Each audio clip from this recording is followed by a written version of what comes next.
Donc, maintenant, nous passons au député de Jean Talon pour 9 minutes 46 secondes. Bonjour, Madame la ministre. Bonjour. Bonjour à tous les membres de votre équipe. J'aimerais commencer en revenant sur l'échange que vous avez eu avec le collègue de Marguerite Bourgeois relativement à la démission fracassante de la présidente de la fonction publique. Donc, à la fin, compte tenu de cet échange-là, est-ce que vous trouvez que c'est une bonne nouvelle que la présidente de la Commission de la fonction publique démissionne comme ça? Bien, je trouve pas que c'est une bonne nouvelle. C'était une personne qui était compétente. Elle avait un poste qui l'attendait là, au tribunal administratif du travail. Mais après ça, moi, c'est son choix. Là. Je connais pas ses raisons personnelles. Là. Mais dans les médias, elle le dit clairement. Elle a dit qu'il y a un projet de loi très important qui touchait la Commission de la fonction publique et ça a été préparé dans le plus grand secret. On n'a pas été consultés alors que nous étions les premiers à pouvoir nous proposer là-dessus, à pouvoir nous prononcer là-dessus. Est-ce que vous tirez des leçons de ce qu'elle dit, la présidente, en tout cas l'ex-présidente de la Commission de la fonction publique? Bien, écoutez, notre projet de loi 7, c'est tous les organismes qui étaient touchés ont été informés de notre intention là, de faire des modifications la veille.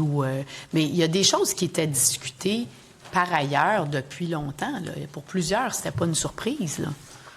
Donc là, maintenant, je ne referai pas l'étude détaillée de cet élément-là. On l'a fait au PL 7. Là, maintenant, sa décision de quitter la fonction publique, qui offre quand même des belles opportunités d'emploi puis des défis superbes, c'est la sienne. Est-ce qu'il y a des leçons à en tirer pour vous d'une telle démission aussi fracassante? Bien là, démission fracassante, là. Je veux dire, c'est son choix, là. Très bien. Sur le télétravail aussi, vous avez eu un échange avec notre collègue de Hochelaga-Maisonneuve. Donc, à la fin, est-ce que vous êtes prête ici à vous engager à avoir une rencontre calmement, pour discuter calmement avec les représentants des syndicats affectés sur la question du télétravail? Est-ce que c'est quelque chose qui pourrait aider? Moi, j'ai eu une rencontre déjà, bien avant que ça soit mis en vigueur. Et, manifestement, il y a encore des questions. Est-ce que vous êtes prêt à les rencontrer? Les équipes du secrétariat du Conseil du Trésor qui s'occupent de ces dossiers-là ont eu plusieurs rencontres aussi. Ils ont été consultés là-dedans. Alors, je l'ai dit à plusieurs reprises, là, je pense que ce sujet-là a été... Mais est-ce que vous seriez prêt aujourd'hui à les rencontrer de nouveau, là, notamment compte tenu des échanges que vous avez eus là, sur la nature de votre proposition, etc.? Bien, écoute, s'ils ont des propositions constructives et nouvelles que ni moi, ni mon cabinet, ni l'équipe du secrétariat du Conseil du Trésor n'ont déjà entendu, on va les écouter. Moi, des mesures constructives, je suis toujours ouverte à ça. Bon, j'espère que c'est une ouverture à ce qu'il y ait un dialogue. Parce que vous savez que nous, sur le principe de se retrouver humainement dans des lieux de travail, on s'est exprimé là-dessus, on pense qu'il y a du positif là-dedans, mais de se parler pour le faire dans le meilleur contexte, on pense que c'est une bonne idée. Bien, moi, je vous assure que ces dialogues-là ont eu lieu là, à plus d'une reprise. Alors, soyons clairs sur ça. Manifestement, il y a encore du dialogue à avoir. Mais j'aimerais vous amener sur l'autre question. Avec de nouvelles idées, c'est parfait. Le dialogue, c'est bon, on continue. J'aimerais vous amener aussi sur un autre sujet là, que vous venez d'aborder avec le collègue de Marguerite Bourgeois, parce que c'est vrai que nous aussi, à travers tous les documents d'études de crédit, là, j'en ai plusieurs avec moi ici, on essaie de voir où est-ce qu'on en est dans la taille de l'État, dans du nombre d'employés par rapport à 2018. Parce que la promesse de la Coalition Avenir Québec en 2018, et c'est une des plus importantes, c'est un cheval de bataille. Il y en avait d'autres, c'est les contrats informatiques. Un autre, c'était les revendications autonomistes à l'intérieur du régime fédéral, ce sera pour une autre fois. Mais un des principaux chevaux de bataille, c'était la taille de l'État. Votre promesse, c'était de réduire la taille de la fonction publique, donc des ministères, de 5 000. Après ça, on parlera du parapublic. Aujourd'hui, vous nous dites, si j'ai bien compris, que depuis 2018, il y a une croissance dans les ministères de 8 687 ETC, équivalent de temps complet.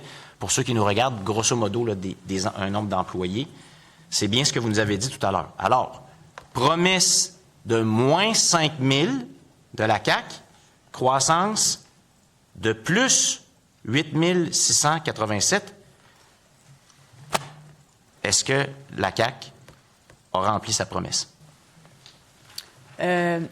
Oui, parce c'est disponible dans la stratégie de gestion de dépenses. On a réduit le 5 000. Le 5 000 qu'on avait promis au tout début, là, 2018, on l'a atteint. On l'a réduit, celui-là. Ensuite de ça, on a, c'est pas une nouvelle, là, c'est dans la stratégie de gestion de dépenses. J'ai oublié de le mentionner tantôt au député de Marguerite Bourgeois. Fait qu'il y a eu ce premier 5 000-là. Par ailleurs, le précédent premier ministre, là, c'est moi qui l'ai annoncé, là, je pense, 4 000 fonctions publiques, 1 000 hors fonction publique. Donc, là, on est en voie d'atteindre ce nouveau 5 000-là pour l'année 26-27. Fait que ça fonctionne. Là, ce qui est injuste de votre part, c'est de jamais considérer l'augmentation des services. Hein? Parce qu'on a augmenté beaucoup les services à la population. Puis je vais nommer des choses qui vous touchent, là. Quand on ajoute un tribunal spécialisé, ça prend du monde, hein, au tribunal, pour entendre les causes puis faire les règlements. Donc, il y a eu un ajout de 8 167 ETC, ajout de policiers, ajout de gens au ministère du Transport pour le fonds aérien, augmentation du nombre d'ETC, on l'a dit pour les pilotes. Au niveau de l'immigration, je sais que c'est pas un sujet que vous aimez, là, mais il faut accueillir les gens puis s'en occuper. On a ajouté du monde de ce côté-là. Mais Madame la ministre, si vous me permettez, parce que là, vous êtes aussi dans le parapublic, j'y arrive dans une minute. Là, j'aimerais qu'on... Le 8166, là, c'est fonction publique. Oui, mais c'est parce que votre promesse, c'est moins 5 000. C'est pas genre, ça va dépendre des services, tout ça. Vous vous êtes... Vous vous êtes présenté devant la population québécoise et vous avez dit, nous, si vous nous élisez, la CAQ, on va réduire dans les ministères de 5 000 et aujourd'hui, vous nous dites plus 8 687 depuis 2018. Et nous, les chiffres qu'on a quand on regarde les cahiers de crédit, les budgets, c'est plus 12 000 qu'on a. Donc, on n'a pas les mêmes chiffres. J'aimerais ça que vous nous disiez exactement où sont vos chiffres. Mais nous, ce qu'on a, c'est plus 12 000. Alors que la croissance de la population, comme vous en discutiez avec le collègue de Marguerite Bourgeois, n'est pas là. Et là, sur le parapublic, là aussi, il y a une croissance. Nous, on a une croissance de l'équivalent, donc en équivalent là, de temps complet, plus 57 000 dans le parapublic, parce que vous avez créé plein de nouvelles structures, comme Santé Québec, comme Mobilité Infra-Québec, comme beaucoup de croissance chez Investissement, notamment dans les hauts salariés puis les cadres. J'espère qu'on aura le temps de s'y rendre, parce que là aussi, là, les très hauts salariés qui ont des rémunérations en dehors des cadres prévus, là, on en a vu plein dans les études de crédit. Ça, est-ce que vous nous dites, Madame la ministre, là, que Mobilité Infra-Québec actuellement, ou plus de monde à Investissement Québec, plus de hauts salariés à Investissement Québec, que Santé Québec actuellement, la création de Santé Québec, est-ce que vous êtes capable de m'affirmer ici aujourd'hui, Madame la ministre, que ça, les gens là, du Québec ont vu la différence, ils ont eu plus de services jusqu'à maintenant parce qu'on a créé Santé Québec? Là, on mélange beaucoup de choses. Moi, j'ai pas de problème à répondre à tout ça, là, mais on va y aller une affaire à la fois. Donc, quand on regarde l'augmentation de TC, là, OK, fonction publique, l'augmentation de 8 687, c'est 8 de l'augmentation. 92 de l'augmentation globale, là, c'est dans les réseaux. Ça veut dire c'est le secteur de la santé puis de l'éducation. Ce sont les aides à la classe, ce sont les préposés aux bénéficiaires, ce sont les classes spécialisées. Alors ça, c'est du vrai monde qui rend des services à du vrai monde. C'est ça, là. 92 de notre augmentation sur 7 ans, là, c'est pour des services à la population. Le 5 000 qu'on avait promis au début, on l'a livré. On va refaire une autre baisse de 4 000. Mais là, il ne faut pas oublier d'où on partait. Là. En 2018, austérité libérale. Et il fallait rattraper. Là. Il y a des services qui étaient requis par la population. Alors, vous pouvez dire, vous avez promis aux Québécois de réduire de 5 000 ETC, mais on avait promis un paquet d'autres affaires aussi au niveau de services qui étaient attendus. Et ces services-là, on les a livrés. Il va rester 25 secondes. Très bien. N'empêche que votre promesse, c'était moins 5 000. Et actuellement, on a beau essayer de présenter des chiffres, c'est qu'il y a plus de monde et votre promesse, c'était moins 5 000. Donc, c'est une promesse qui n'a pas été remplie, qui n'a pas été satisfaite par le gouvernement de la CAQ. Livrez les tableaux qui montrent clairement ce qui a été fait. Je vais être preneur, mais la promesse, c'était moins... Il faut être preneur puis dire la vérité. Bien là, j'espère que vous n'êtes pas en train de dire que je ne dis pas la vérité, parce que la promesse était moins 5 000 et vous ne l'avez pas. C'est terminé pour M. le député de Jean Talon. Donc, on poursuit avec l'opposition officielle pour 22 minutes 33 secondes. 22 minutes 15 secondes, excusez-moi. Bon. OK. Fait qu'on a commencé avec moins 5 000, on a rajouté 8 000, puis on en coupe 3 000. Donc, on est à zéro. Bon. Plus de services. C'est tellement... Hein? C'est-tu de l'efficacité? C'est tellement spectaculaire parce que dans tout ce qu'on a regardé, dans tous les documents fournis par votre ministère, il y a quand même une augmentation de 12 000 employés de la fonction publique. Là, il y a eu 3 000 qui sont partis. On est rendu à 8 900, 9 000. Là, on ne s'ostinera pas là, pour faire des arrondissements, mais grosso modo, là, vous venez de nous dire là, que jour 1, là, la CAQ est arrivée au pouvoir, là, puis on a mis 5 000 personnes à la porte. Est-ce que c'est ça que j'ai bien entendu, Mme la présidente du Conseil du Trésor? Est-ce que c'est bel et bien ça que j'ai entendu? Jour 1, vous êtes arrivé, là, puis il y a 5 000 personnes qui ont été remerciées. Mais non, mais c'est pas comme ça qu'on a fait les choses. Là. On avait une promesse de réduire de 5 000 postes, puis on l'a réalisé, cette promesse-là. C'est 5 000 ETC, fait que c'est 5 000 heures travaillées. Là, mais je veux dire, quand? Parce que honnêtement, c'est pas ça. Tous les chiffres disent le contraire. Tous les chiffres disent là, que jour 1, vous êtes arrivé, puis ça ne fait qu'augmenter. Là, vous parlez de réduire. Il y en a 3 500, grosso modo, là, qui ont été en ETC là, réduits, okay, par rapport à ce que c'était. Là. Le sommet étant proche de 12 000. Mais jamais vous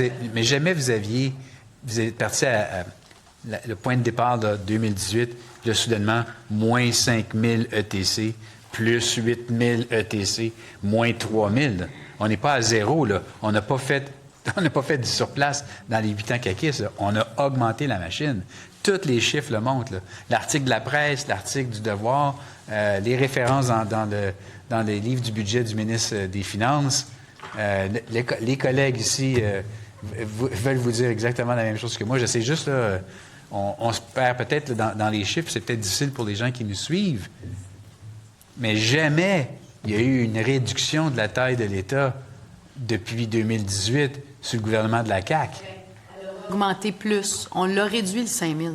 Sinon, là, ça aurait été... OK. Votre plan, c'était d'augmenter finalement de 18 000, mais vous avez seulement augmenté de 13 000? Notre plan, c'était de pallier à l'austérité libérale, puis d'offrir les services que les Québécois attendaient. On a beaucoup augmenté.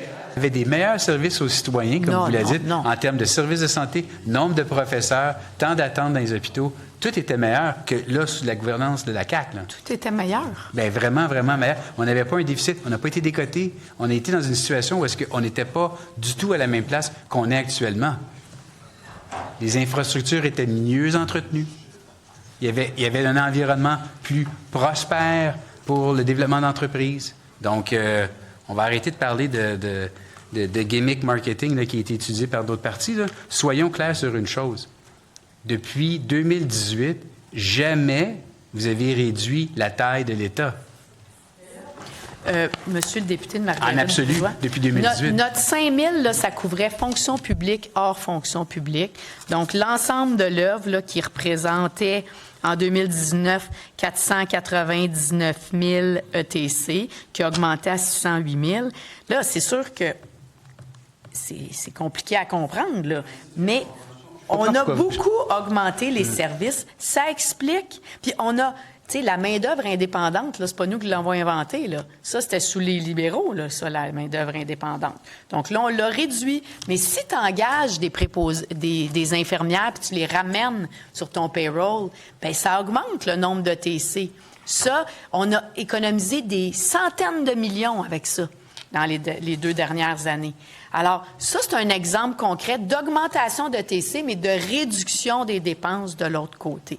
Alors, tu sais, il n'y a pas de magie. À un moment donné, quand tu offres des services, ça prend du monde pour rendre les services. C'est pour ça que nous, on croit en une transformation numérique de l'État. Je sais que c'est difficile pour vous autres, là, mais ça va permettre de mieux rendre les services plus efficacement. Si c'était le cas, Mme la Présidente, là, okay, si c'était vraiment le cas, là, que vous aviez amélioré la qualité des services, là, il n'y aurait pas personne qui se plaindrait en ce moment-là.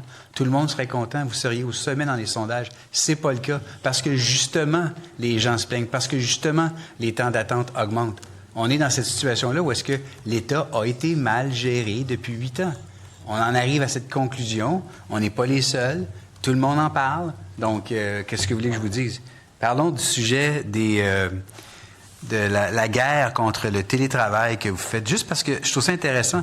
Vous nous demandez de faire confiance en vos chiffres avec vos déclarations, mais c'est parce que votre prédécesseur a dit ici même, là, avec toute confiance, qu'au pire, le télétravail avait un effet neutre sur la productivité, mais au mieux positif. Ça, c'est votre prédécesseur qui a dit ça. Là, vous, ce que vous nous dites, c'est l'inverse. Donc, j'essaie juste de, comme, même parti, même fonction, même ministère, on a changé de cap. Ça, c'était évidemment, juste se remettre dans le contexte, le projet de loi 7. Ça, c'était à l'automne dernier, quand on a tout essayé pour faire en sorte qu'on remonte dans les sondages au gouvernement de la CAQ. Puis, on a eu des bonnes idées de communication marketing en faisant la guerre contre le télétravail, la guerre contre les médecins. On a décidé de partir en guerre pour se trouver des ennemis, pour faire mousser là, les sondages.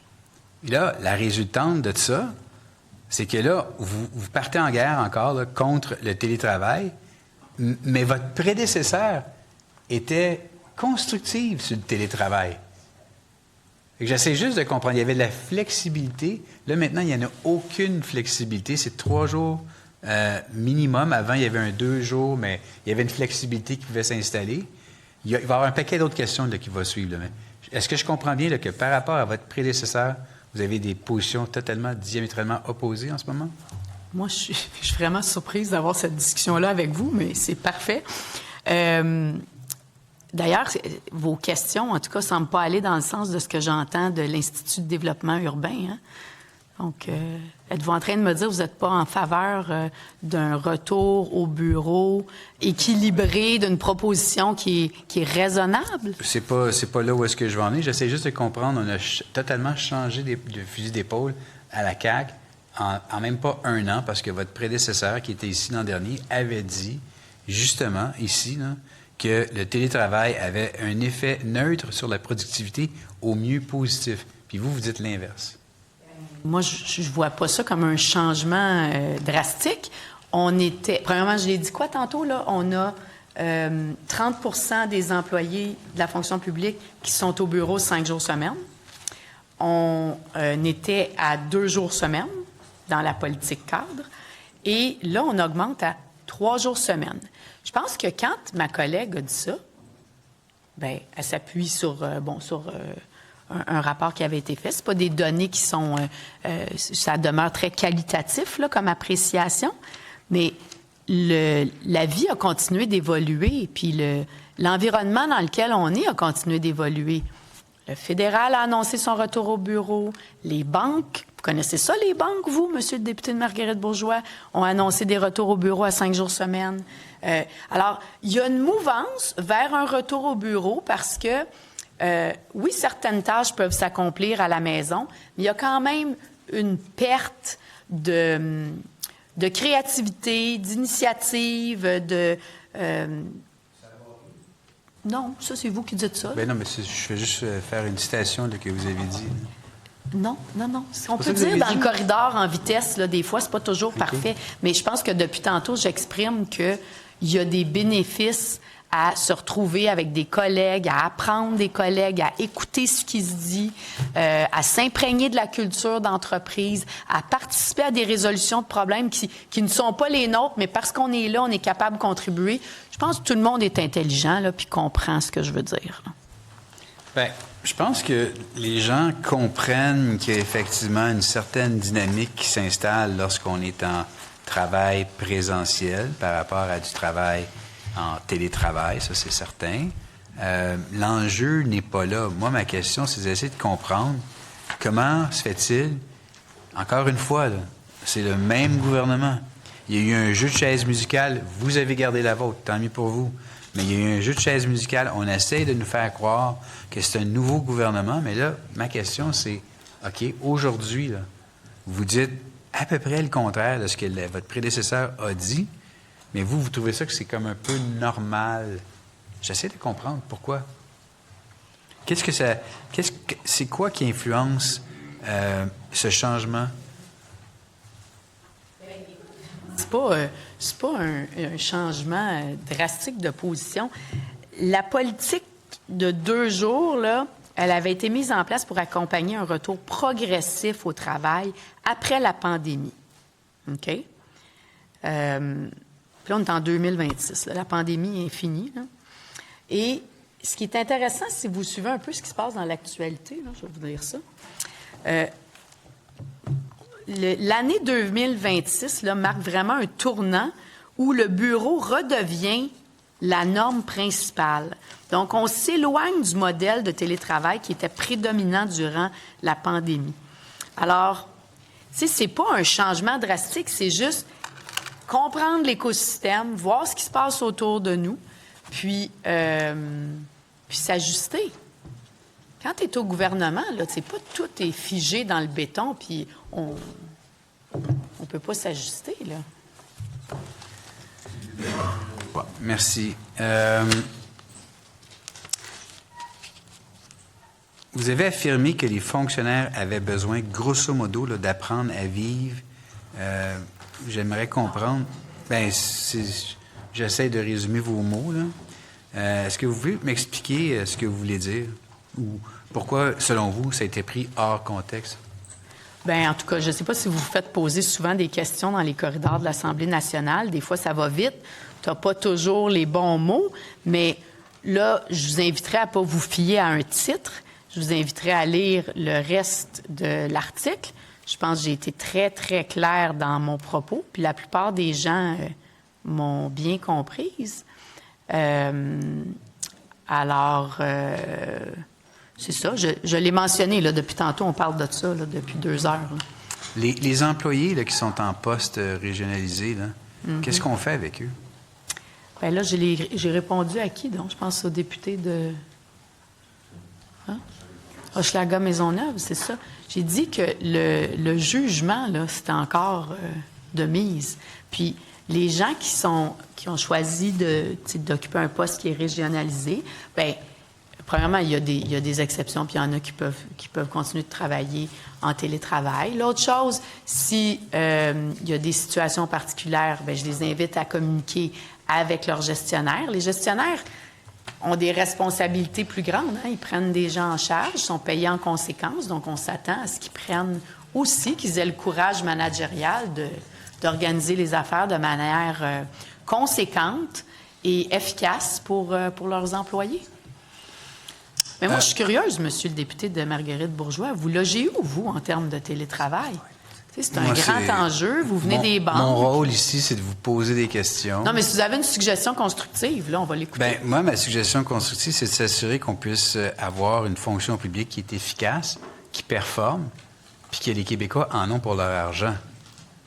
Donc, quand on prend des positions dogmatiques, puis qu'on y va de l'avant avec du mur à mur un peu partout, comme ça semble être le cas, c'est sûr et certain qu'il va y avoir des embûches. J'essaie de faire éviter ça, pas simplement au gouvernement de la CAQ, mais à l'ensemble des Québécois.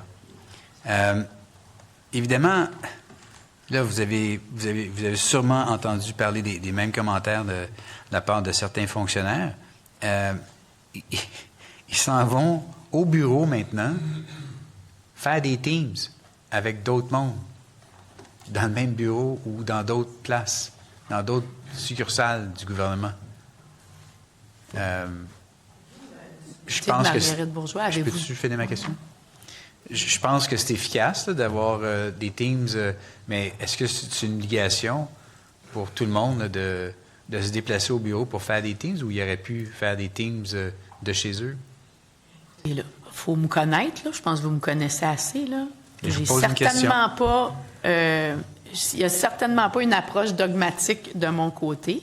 Les gestionnaires sont imputables, sont responsables de leurs équipes.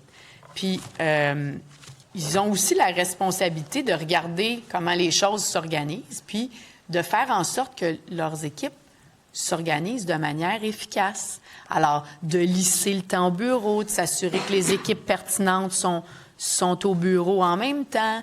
Les journées où on vient au bureau, c'est pour des rencontres idéalement en personne. Mais là, on va-tu, comme parlementaire, se mêler de ce niveau de détail-là? Il y a une grande politique générale, puis il incombe aux sous-ministres et aux gestionnaires des différents employés de s'assurer que les besoins opérationnels sont satisfaits, puis que tout ça se fait de manière efficace. Là, je pense qu'on rentre un petit peu trop là, dans tous les détails. Qui existe en intelligence artificielle, il y a des outils de gestion qui permettent justement d'optimiser tout ça. Mais ça prend, le dénominateur commun dans tout ça, c'est de la flexibilité. Puis pour que ça puisse fonctionner de façon efficace, il faut être flexible. Votre approche, malheureusement, elle est dogmatique. Ça fait en sorte que vous êtes incapable de pouvoir faire des ajustements. Puis je comprends le réflexe parce que c'est plus simple. On ne veut pas se la compliquer. Je la cache. C'est le même. L'autre trouve son niveau. Mais la réalité, c'est que là, on est dans une situation budgétaire avec des finances publiques en détérioration. On a besoin de justement réinventer la roue de façon la plus optimale possible. Ça nous prend les meilleurs outils. Puis là, je vais vous parler d'un autre exemple avec vos antennes régionales gouvernementales, là, OK? Mais là, il va falloir supporter toute l'arrivée de ce beau monde-là. Là. Fait que là, comment que vous allez payer ça? Et il va falloir qu'il y ait des bureaux qui soient créés dans vos antennes régionales. Les antennes régionales, à certains endroits, ne sont pas assez grosses pour accueillir tous les fonctionnaires qui sont en télétravail. Est-ce que ça a été planifié? Est-ce qu'on a une étude de coût de ce que ça représente? Ça, c'est un autre exemple là, d'une approche mur à mur sans y avoir pensé spécifiquement. Donc, la question? Est-ce que vous avez pensé aux ramifications de l'obligation que vous essayez d'imposer, sans flexibilité, à ce que ça va engendrer comme conséquence pour vos antennes régionales gouvernementales, dont certaines ne sont pas assez grosses pour accueillir tout ce beau monde-là que vous voulez ramener 3 jours semaine minimum? Bon. Est-ce que vous avez mis ça dans votre modèle? Puis si oui, ça coûte combien? Oui, tout ça est dans le modèle. Toutes nos économies relativement à l'immobilier là, sont dans le modèle, puis sont dans notre stratégie de gestion de dépenses. On a régionalisé des postes, on n'a pas régionalisé des bureaux. Il y a quelques bureaux gouvernementaux qui ont été ouverts en région. Il y avait des bureaux régionaux qui existaient déjà. Encore une fois, là, je m'en remets aux gestionnaires là, d'organiser ça intelligemment pour que les équipes travaillent ensemble. Puis je veux juste mentionner aussi, peut-être vous n'êtes pas au courant de ça, là, mais il n'y a plus de téléphone dans les hauts bureaux. On utilise Teams.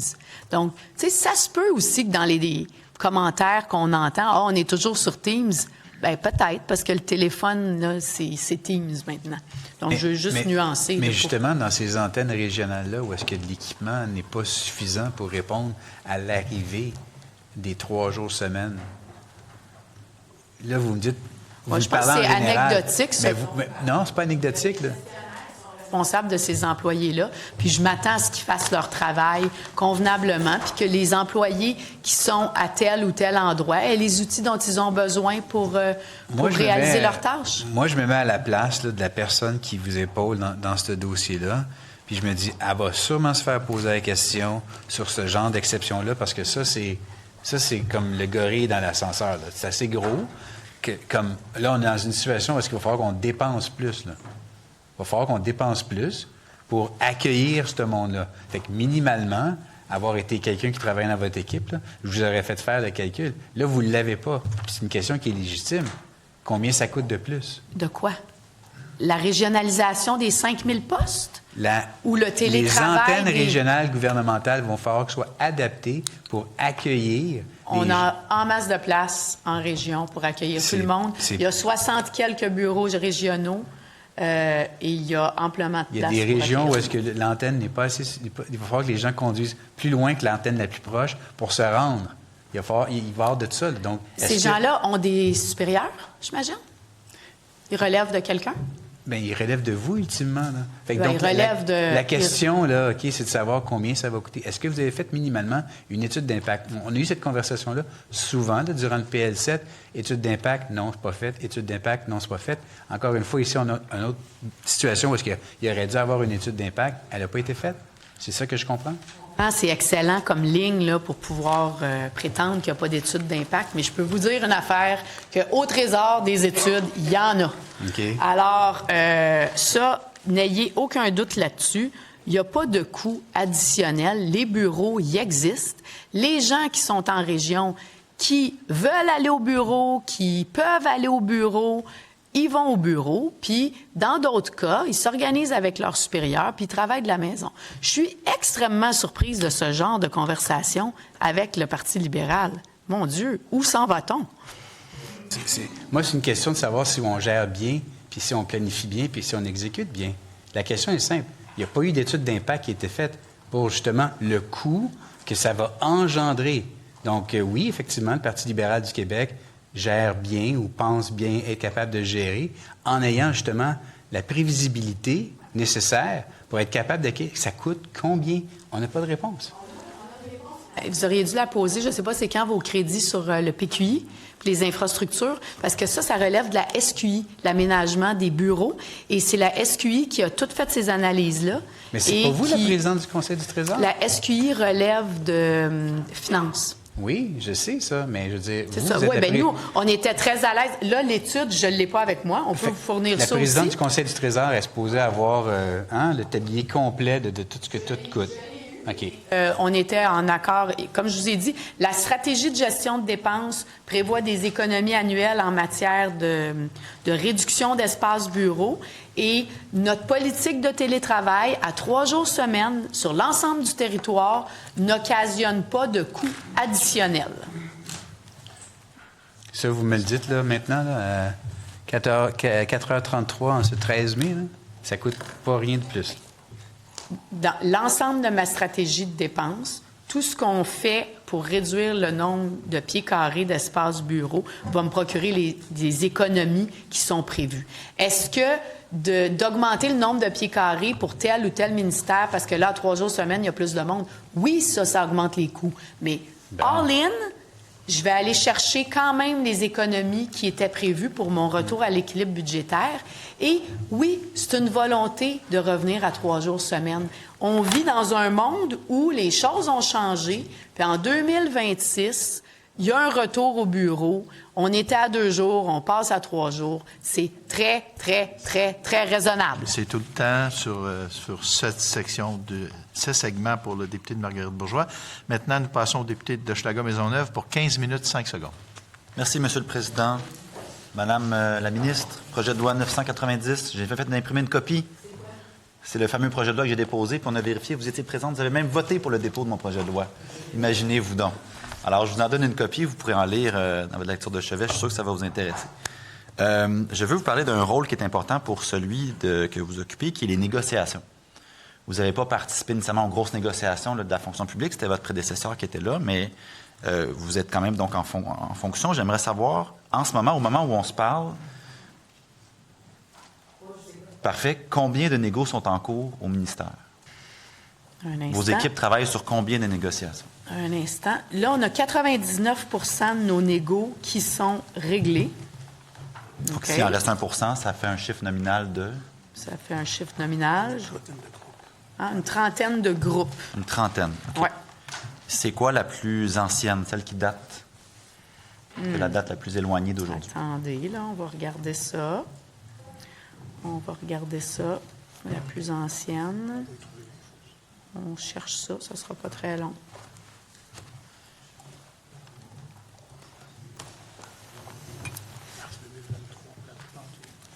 Donc, vous voulez savoir pour un groupe spécifique ou... Dans ce que vous gérez en ce moment, dans les 30 qui restent, là, c'est lesquels qui sont les plus en retard, si on peut dire? Qui datent de la plus longtemps? Là. On remonte jusqu'à quand? Là? Il y a une convention échue qui date de... Êtes-vous en mesure de me dire ça? 2023 à peu près. 2023, c'est ce qu'on me glisse à l'oreille. Est-ce que c'est le groupe des paramédics dont on parle ici qui date de 2023? Bien là, votre question, c'est quoi, là, spécifiquement? On va y Je veux répondre. juste savoir s'il y en a qui sont encore plus anciens que ceux-là. Moi, j'avais 2023 pour les paramédics, mais on parle bien d'eux autres, ou il y en a peut-être qui sont encore un peu plus tôt en 2023, d'un autre groupe? Paramédic, il y en a que c'est mars 2023. C'est de ça qu'on parle, donc les plus anciens? Oui, c'est ça que je vois, là. Moi. OK. Donc, moi, à ma connaissance, en effet, j'avais 2023. J'étais curieux de savoir s'il y en avait des plus anciens que ça. Vous me répondez, je vous remercie. 2023, ça, c'est la fin de la convention collective, donc ça fait 3 ans. Qu'est-ce qui explique la longueur de cette négociation-là, en particulier? C'est quand même assez long, 3 ans de négociation. Oui. Là, évidemment, c'est limité ce que je peux dire parce qu'on est toujours en négociation, comme vous savez. Fait que dans ce temps-là, on est toujours très prudent dans ce qu'on dit. Puis, je comprends tout à fait les paramédics qui disent, écoute, ça fait longtemps, il faut que ça se règle. Puis, on est entièrement d'accord. On a commencé par régler le fonds commun. Hein? Puis, les paramètres sont bien connus, les paramètres financiers. Alors, je pense que c'est important de partir de là. Donc, peut-être que c'est ce qui explique un certain délai. On m'a informé, puis j'aimerais ça que vous me confirmiez les chiffres, qu'il y aurait eu 67 rencontres de négociation. C'est possible. Là. Je ne sais pas, moi, personnellement, le nombre de rencontres, là, mais on prend ça, c'est ça? Bon, alors on prend ça au sérieux. On fait les rencontres, puis tout le monde progresse. Est-ce que ça serait votre objectif de régler ça dans les prochaines semaines, avant, minimalement, peut-être qu'on ferme le Parlement début juin? Bien, c'est dans notre objectif de régler, oui, mais il faut régler aussi en tenant compte de l'équité pour tout le monde, puis des paramètres qu'on a, puis de notre capacité de payer. Puis, bien, il demeure qu'il faut être 2 là, pour s'entendre.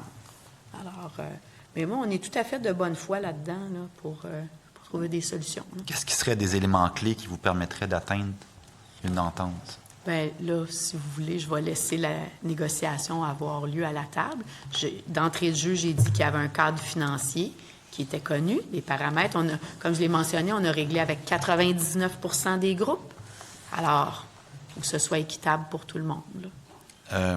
Ils étaient ici, il n'y a pas très longtemps, au mois d'avril, je ne me trompe pas, ou même il y a quelques semaines. Ils étaient très inquiets, puis il y avait dans la foule de personnes qui manifestaient en soutien des étudiants et étudiantes qui, normalement, seraient en train de faire des stages pour obtenir leur diplôme. Et là, vu que la grève a été déclenchée en décembre, si je ne me trompe pas, de facto, il n'y a pas de grève. Votre gouvernement avait tenté de faire une poursuite pour rendre ça service essentiel. Ça a échoué devant le tribunal du travail, qui a été quand même assez sévère envers le gouvernement là, sur votre lenteur à négocier. N'êtes-vous pas inquiet qu'on n'est pas capable de fournir des stages à des étudiants et étudiantes qui, d'ailleurs, j'ai reçu des témoignages de solidarité. Les étudiants et étudiantes souhaitent que vous régliez, ils appuient les grévistes, ils appuient les paramédics, c'est leurs futures conditions de travail. Donc, assez logiquement, ils aimeraient ça que ça soit quand même des conditions intéressantes. Mais ils sont inquiets aussi, ils veulent aller faire du travail de première ligne. Fait que moi, ce que je veux savoir, Mme la ministre, c'est combien haut dans votre ordre de priorité de régler les paramédics le plus vite possible? Bien, vous savez, la CSN est bien au courant de notre cadre. Hein? Ils ont réglé avec le Front commun. Et puis, moi, je l'ai dit souvent, là. Pas je l'ai dit souvent, je veux dire, c'est important de régler. Puis quand je les ai rencontrés à plusieurs occasions, les paramédics, je leur ai dit qu'on avait un cadre qui était connu, alors qu'il fallait travailler à l'intérieur de ce cadre-là. Je pense que ça évolue là, de part et d'autre.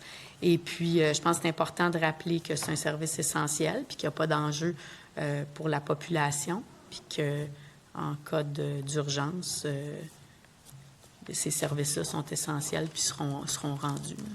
Ce que vous me dites, c'est voici le cadre, puis il ne bougera pas. Donc, les deux parties sont dans leur coin, puis ils ne se parlent pas. Ce que je vous dis, c'est que je ne vais pas négocier ici. Là. Honnêtement, là, j'ai répondu, puis les négociations, elles vont avoir lieu à la table. Bien, vous avez répondu. On peut tous juger là, de la réponse. Moi, ma question, c'était quelle est la hauteur de priorité?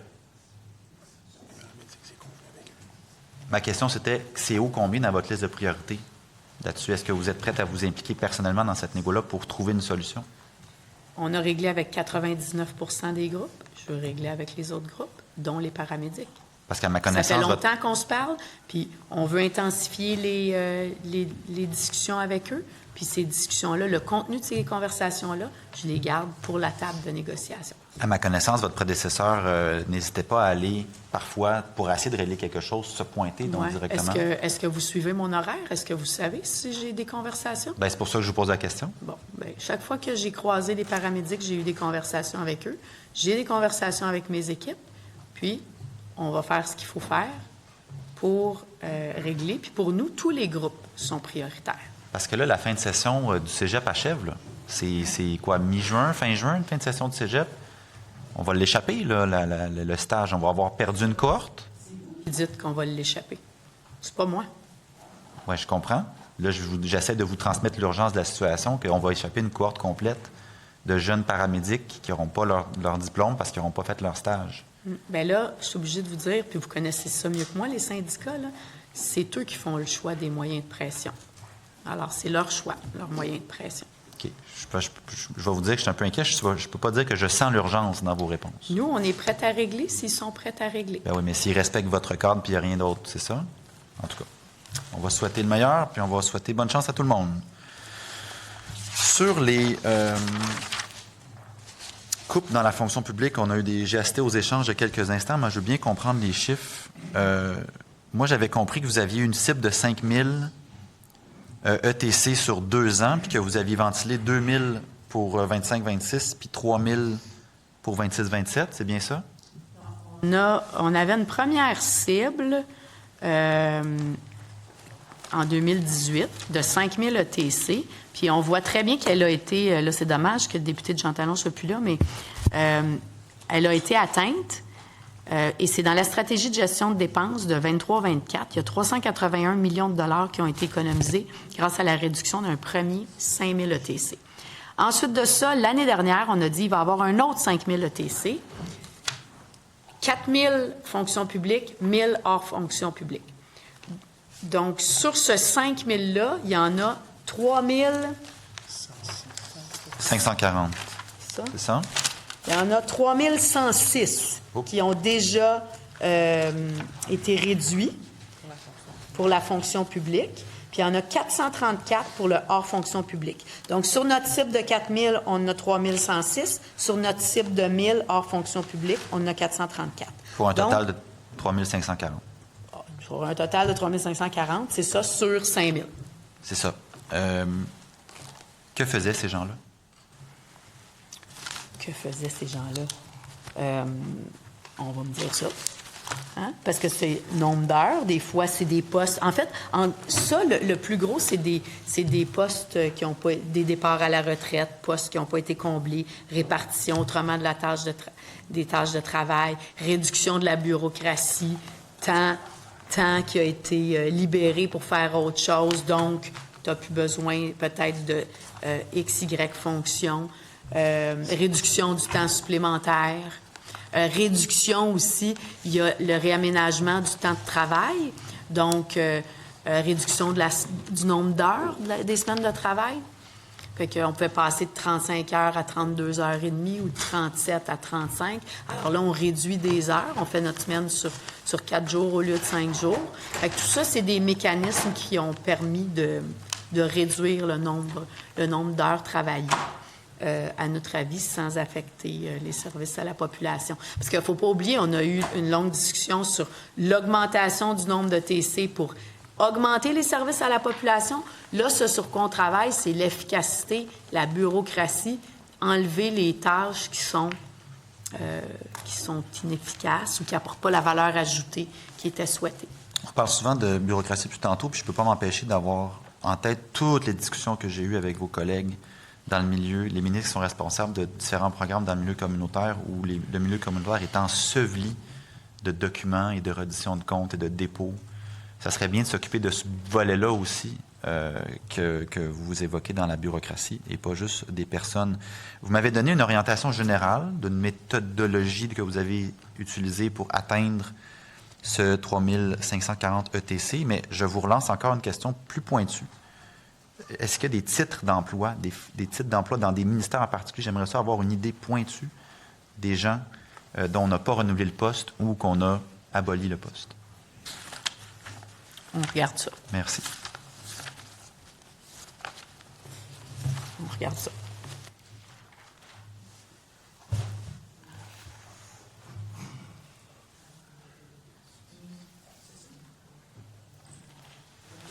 Pas les classes d'emploi là, de manière détaillée. Bon, personnel d'encadrement, moins 7. Personnel professionnel, moins 1046. T'sais, ça ne dit pas grand-chose, là, ça, ici. Là. Mm-hmm. Personnel de bureau, moins 1044. 1444. Donc, c'est ça. Agent de la paix, augmentation de 176. Fait que vous voyez que ça, agent de la paix, il y a des services directs à la population.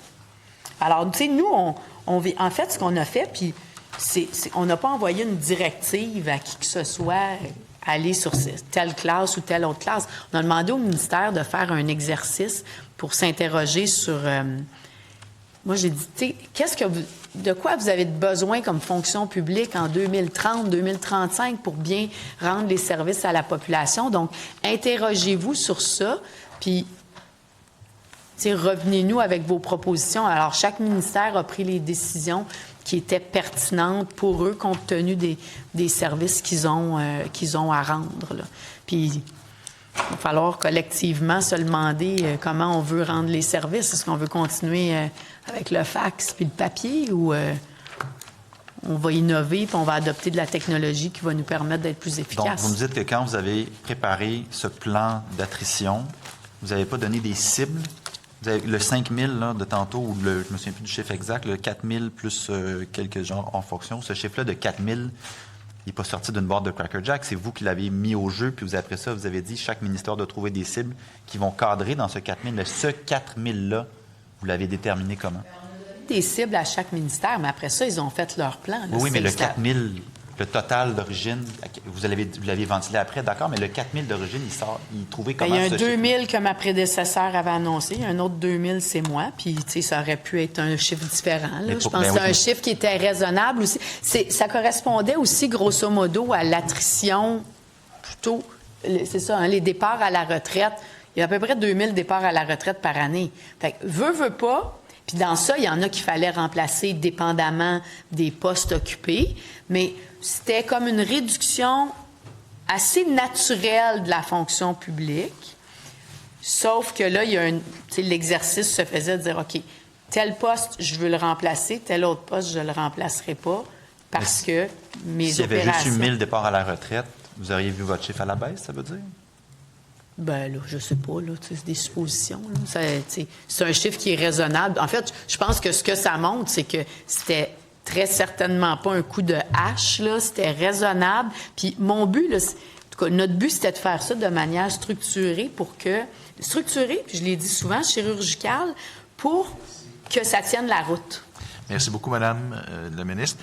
C'est tout pour Monsieur le député d'Hochelaga-Maisonneuve. Maintenant, nous passons au député de Saint-Jérôme pour 3 minutes 15 secondes. Et ça va vite, 3 minutes, 15 secondes. Merci, Madame la présidente du Conseil du Trésor. J'ai évidemment, dans mes questions, un retour sur une lettre que vous avez envoyée lorsque vous êtes rentré en poste à tous vos collègues, leur demandant leur collaboration pleine et entière pour notamment recentrer l'État, le gouvernement, sur ses missions essentielles. Et la lettre se terminait, là, je vais retrouver ça ici, mais dans les prochains jours, mes équipes et moi-même communiquerons avec les vôtres dans le but de coordonner ces chantiers. Il me semble qu'il y avait beaucoup de promesses dans cette correspondance. Donc, j'aimerais savoir si, effectivement, dans les chantiers, donc, ce que je comprends, là, qui concernait les différents ministères et organismes, quelques, 8 mois plus tard, est-ce qu'il y a eu des résultats, selon vous, de la part du Conseil du Trésor? Je pense qu'il est plus transformateur ou porteur dans l'approche là, qui a été prise. Oui, c'est une chose, mes collègues, puis c'est pour leur parler de comment on allait faire les choses. Puis rapidement, tu sais, a découlé de ça des mesures pour le PL7. Après ça, C'est ça. C'est très concrètement PL7, PL11. Ça, c'est très concret. Mais ce qui est le plus transformateur puis porteur, c'est que il y a un chantier d'efficacité de l'État qui a été mis en place, là, puis qui est porté par le secrétariat du Conseil du Trésor. Là. Puis ça, c'est les gens en arrière de moi. Puis qui adhèrent pleinement. Tu sais, ça vient d'eux, c'est pour eux, puis c'est pour faire en sorte de transformer l'État pour être plus efficace, puis pour mieux livrer les services à la population avec les besoins de 2030, 2035, 2040. Alors, ça a été le coup d'envoi. Puis là, je pense qu'on est bien parti avec un chantier très, très structuré en termes de réduire la bureaucratie, s'assurer de l'imputabilité et... S'assurer de l'imputabilité, donc la responsabilité notamment des gestionnaires. Puis, au-delà de l'efficacité, de réfléchir, si je ne m'abuse, parce que c'était dans la lettre, mais à la pertinence des différents programmes, des différents organismes. Ce qui est autre chose que l'efficacité, hein? Puis la pertinence, c'est est-ce que c'est quelque chose qu'on devrait faire? Est-ce que c'est encore utile qu'on le fasse? Et là-dessus, vous transmettiez d'ailleurs en annexe la liste des organismes et fonds spéciaux relevant de chacun. J'ai pas personnellement constaté un grand ménage, un grand vent de fusion et de réduction, mais il y en a eu dans le projet de loi 7. Et parfois, c'était difficile, je le concède par ailleurs. Est-ce que c'est tout ou est-ce qu'il y en a encore? Autrement dit, est-ce que le chantier, par exemple, de l'efficacité de l'État concerne aussi la pertinence? Oui, tout à fait. C'est un des 3 piliers de notre chantier, c'est de revoir les programmes, s'assurer justement de leur pleine efficience. Rapport public des activités de cette... Parce que ça, c'est la partie qui est toujours difficile, Madame la Présidente. Ouais, ça fait partie de notre stratégie de gestion de dépenses. On va arriver à réduire nos coûts si on fait les choses différemment. Si on veut maintenir les services, il faut faire les choses différemment. Et en termes de réflexion, j'imagine qu'il y a une évaluation qui est faite. Il y avait de l'évaluation, en fait, de programmes, là, déjà, mais on n'a jamais accès à ces résultats-là. Et ça, c'est la partie qui, dans le débat public, entre autres, là, manque énormément. Est-ce qu'on recommande tout le temps le maintien, l'ajout de ressources? Est-ce que parfois, on se dit, ouais, c'est peut-être moins efficace ou ça pourrait être fusionné? Cette discussion-là, on ne l'a pas dans le public, on ne l'a certainement pas entre élus. Page A9 oui. Du volet 1, la stratégie de gestion de dépenses, pilier 3, maximiser les dépenses de transfert, c'est tous les programmes, ça, puis les subventions. Ça va être analysé, puis dans le contexte de ça, on va pouvoir rendre compte. Merci. Il y a eu un dépassement d'une minute, mais le Parti libéral vous a fait grâce de cette minute.